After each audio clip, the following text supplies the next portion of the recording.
Hey guys, हम future में जैसे जैसे आगे जाते जा रहे हैं वैसे वैसे हम और ज़्यादा आधुनिक होते जा रहे हैं और हमारा सामना ऐसे ऐसे लोगों और वैज्ञानिकों से हो रहा है जिनके दिमाग की क्षमताएं हमसे कई गुना अधिक हैं और इन वैज्ञानिकों ने हमारे आधुनिक होने की गति को और अधिक कर दिया है।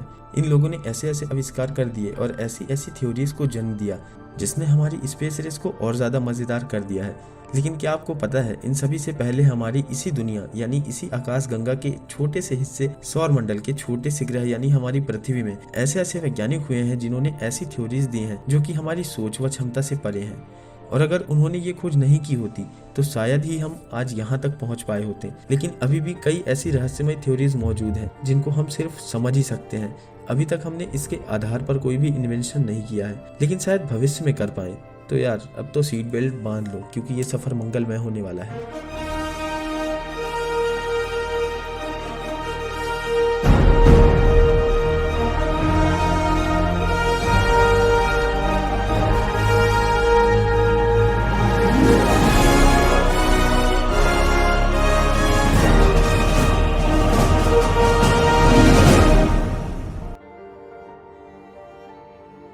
इन थ्योरीज को सुनने के लिए हमें समय में थोड़ा सा पीछे जाना पड़ेगा। आप लोग कहेंगे कि यार तू हमेशा समय यात्रा ही करवाता रहता है। इनमें से एक थ्योरी टाइम ट्रेवल के रहस्य को भी उजागर करती है। टाइम ट्रेवल के ऊपर हम एक विस्तृत वीडियो बना रहे हैं जो जल्द ही चैनल पर अपलोड होगा। White hole theory. आप सभी ने ब्लैक होल की पहली इमेज तो देख ही ली होगी, लेकिन क्या आपको पता है ब्लैक होल के विपरीत एक ऐसी थ्योरी है जो व्हाइट होल के अस्तित्व को बताती है। इसके अनुसार स्पेस में ब्लैक होल की तरह व्हाइट होल भी मौजूद है जो हर प्रकार के पदार्थ को अपने से बाहर फेंक देता है। जिस प्रकार ब्लैक होल सभी पदार्थों को अपने अंदर सोख लेता है, उसी प्रकार व्हाइट होल पदार्थों को बाहर फेंक देते हैं। यह एक सिक्के के दो पहलुओं की तरह होते हैं और दोनों एक ही टाइम में इसी ब्रह्मांड में मौजूद होते हैं। यह एक ऐसी सिंगुलैरिटी है जिसमें कोई भी चीज अंदर नहीं जा सकती। ऊर्जा और प्रकाश को छोड़कर इसे हम अंतरिक्ष में एक ऐसे छेद की तरह देख सकते हैं जिसमें प्रकाश बाहर आ रहा हो। व्हाइट होल और ब्लैक होल दोनों आइंस्टीन फील्ड इक्वेशन के माध्यम से बनाए गए हैं। और आपको तो पता ही होगा कि 1916 के पहले ब्लैक होल भी व्हाइट होल की तरह अंतरिक्ष में एक रहस्य ही था। लेकिन 1916 में ब्लैक होल की खोज के बाद यह साबित हो गया कि आइंस्टीन फील्ड इक्वेशन एकदम सही है।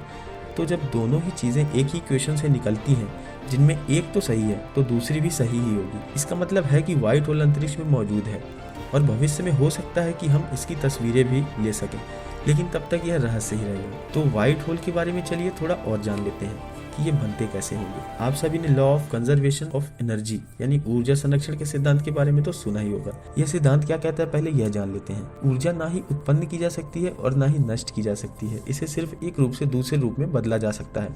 तो जब ब्लैक होल सभी प्रकार के पदार्थों को अपने अंदर खींच लेता है तो उस सिंगुलरिटी में वह ऊर्जा उसके अंदर चली जाती है। इतनी भारी मात्रा में यह ऊर्जा जाती कहाँ है? स्वाभाविक है कि यह ऊर्जा ब्रह्मांड के किसी दूसरे रूप में निकल जाती होगी, या फिर यह कह सकते हैं कि यह ऊर्जा ब्रह्मांड में ही किसी दूसरे रूप में निकल जाती होगी। यहीं से जन्म होता है व्हाइट होल का। तो आप लोग कह सकते हैं कि ब्लैक होल और व्हाइट होल एक दूसरे से कनेक्ट होते हैं, लेकिन इसमें अभी कई सारी थ्योरीज मिसिंग है। लेकिन इनमें रहस्य यह है कि कैसे, लेकिन हो सकता है आगे चलकर हम यह रहस्य जान जाएं। लेकिन यह डिसाइड करना काफ़ी मुश्किल होगा कि कौन सा ब्लैक होल किस व्हाइट होल से जुड़ा है। भविष्य में अगर हम एक ऐसा यान बना भी लेते हैं जो कि हमें सुरक्षित ब्लैक होल के अंदर की सैर करा सकता है, तो यह निश्चित नहीं है कि वह हमें हर बार एक ही व्हाइट होल से निकालेगा। और हम यह भी नहीं बता सकते कि हम उसी समय में बाहर जाएंगे या किसी अन्य समय में। इसी थ्योरी से जन्म होता है एक अलग थ्योरी का, जिसे हम कहते हैं वर्म होल थ्योरी। 1915 में वैज्ञानिक अल्बर्ट आइंस्टीन ने जनरल थ्योरी ऑफ रिलेटिविटी में space, time, light, planet, stars आदि के बारे में अद्भुत जानकारी दी थी। थ्योरी ऑफ रिलेटिविटी के बारे में हम आगे बात करेंगे। इनमें से एक थ्योरी और निकल कर आती है जिसके अनुसार अंतरिक्ष में दो पॉइंट के बीच में सुरंग होती है। क्या सच में ऐसी टनल मौजूद है जो स्पेस और टाइम दोनों को एक साथ जोड़ती है, जिसकी सहायता से हम स्पेस में एक स्थान से दूसरे स्थान तक बहुत कम समय में जा सकते हैं? तो इस थ्योरी को आइंस्टीन और नॉर्थन रोसेन ने साबित भी किया था। यह हमें किसी सपने की तरह काल्पनिक लगता है, लेकिन वैज्ञानिकों का कहना है कि वर्म होल को बनाने के लिए एक सूर्य जितनी ऊर्जा चाहिए। इसे बनाना आसान नहीं होगा, लेकिन हो सकता है भविष्य में हम इतनी ऊर्जा को कंट्रोल कर पाएं जिससे डोरेमोन की तरह हम एनीवेयर डोर बना लें। और यह कहना तो बिल्कुल गलत होगा कि हम ऐसा कभी नहीं कर पाएंगे, क्योंकि आज से अगर 500 साल पहले कोई यह कहता कि पूरे अरब सागर को मात्र कुछ मिनटों में ही पार कर सकते हैं, और वो भी उड़कर। और हम अपने किसी मित्र से जो हमसे बहुत दूर है एक ही समय में बात कर सकते हैं और देख भी सकते हैं, तो लोग हमें पागल कहते, लेकिन आज ये आम बात है। तो इससे तो यह साबित हो गया कि हम भविष्य में वर्म होल जैसी चीज जरूर बना लेंगे। अगर आपको वर्म होल के बारे में अधिक जानना है तो हमें कमेंट करके बताइए, हम इस पर एक बड़ा वीडियो बनाएंगे। अभी चलते हैं इतिहास और भविष्य की सबसे विचित्र किंतु उपयोगी थ्योरी की तरफ, जनरल थ्योरी ऑफ रिलेटिविटी। यह सापेक्षतावादी सिद्धांत बहुत सारे सिद्धांतों को जन्म देता है। यह सिद्धांत किसी भी तरह कल्पना पर आधारित नहीं है, बल्कि इसे पूरे वैज्ञानिक तरीके से सिद्ध भी किया जा चुका है। इस सिद्धांत को अगर हम सरल भाषा में बताएं तो इसमें यह कहा गया है कि जो वस्तु जितनी तेज गति से चलती है उसके लिए समय उतना ही धीरे हो जाता है। आपको अगर समझ नहीं आया तो आपको बता दें कि अगर आप प्रकाश की गति से किसी दूसरे ग्रह पर चले जाएं और वापस उसी गति से आ जाएं, तो आप पृथ्वी में अपने भविष्य को देखेंगे। है ना यह विचित्र बात? लेकिन इस बात को सिद्ध किया जा चुका है।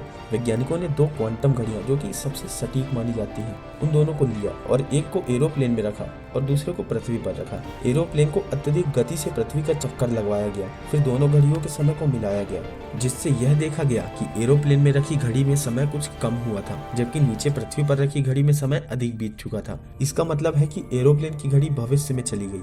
भले ही थोड़े ही समय का अंतर था, लेकिन अंतर तो था। इससे हम भविष्य में जा सकते हैं और इससे ही टाइम ट्रेवल के रहस्य भी उजागर होते हैं। इससे यह पता चलता है कि समय सभी चीजों के लिए एक समान नहीं रहता, बल्कि गतिमान चीजों के लिए समय की चाल कम व स्थिर या धीमी वस्तुओं के लिए समय तेज चलता है। यह थ्योरी बहुत सारे रहस्यों से भरी हुई है। प्रत्येक ऑब्जेक्ट स्पेस टाइम के कर्व को प्रभावित करता है। इसी से संबंधित स्पेशल थ्योरी ऑफ रिलेटिविटी में कहा गया है कि प्रकाश को मोड़ा जा सकता है, लेकिन हमने अभी तक सुना था कि प्रकाश तो सीधी रेखा में गति करता है। लेकिन स्पेशल थ्योरी ऑफ रिलेटिविटी में कहा गया कि गुरुत्वाकर्षण के प्रभाव से प्रकाश को भी मोड़ा जा सकता है।